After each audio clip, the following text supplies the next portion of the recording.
Something even more bizarre happens. The prisoner looks like he's about to vomit, and then pulls a long silk ribbon from his mouth. At the end of it, a military medal, not just any medal, but the highest honor of the German army. Now even the commanding officer is stunned. He demands to know, where did you get that?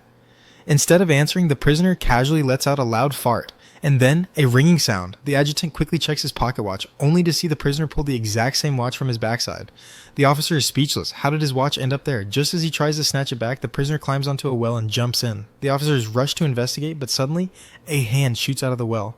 They pull him up, and he looks completely unfazed. The adjutant's watch? Somehow it's magically back in his pocket. Everyone is baffled, but also entertained. The prisoner then begins to perform acrobatic tricks, juggling and clowning around like a seasoned performer. Even the soldiers can't help but burst into laughter. The atmosphere, once tense, becomes almost festive. The commanding officer watches him curiously, biting into his apple again, until the prisoner takes out another grenade and bites it too. Instant panic. The soldiers draw their guns, preparing for the worst, but the commander signals them to wait. He wants to see what this strange man will do next. The prisoner takes out more grenades and starts juggling them while slowly retreating.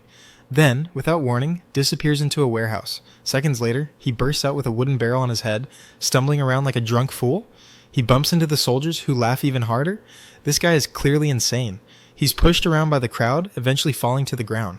The adjutant walks over, curious to see what the prisoner is up to.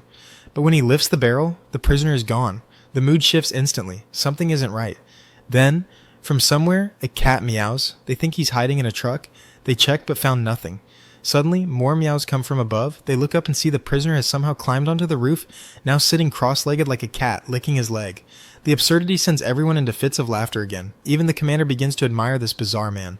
Next, the prisoner hauls up a ladder. Everyone watches in suspense as he climbs higher and higher, performing jaw-dropping balancing acts. Some soldiers even fear he might fall to his death, but at that moment the commander approaches two young girls, prisoners of war, tied up nearby. He demands again to know the origin of the medal. The prisoner on the roof stays silent, so the commander threatens the girls' lives. Still, the prisoner ignores him. Instead, he throws him a mocking hand gesture, and then he dives off the roof, belly down, in a seemingly suicidal stunt. Everyone rushes over, thinking it's another trick. Even the commander walks up and nudges the body with his boot. Looks like he's actually dead. But then, the commander turns around and realizes the two girls are gone.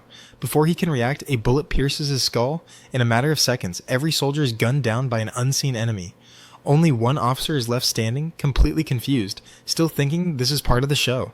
As silence falls over the area, the prisoner slowly rises to his feet.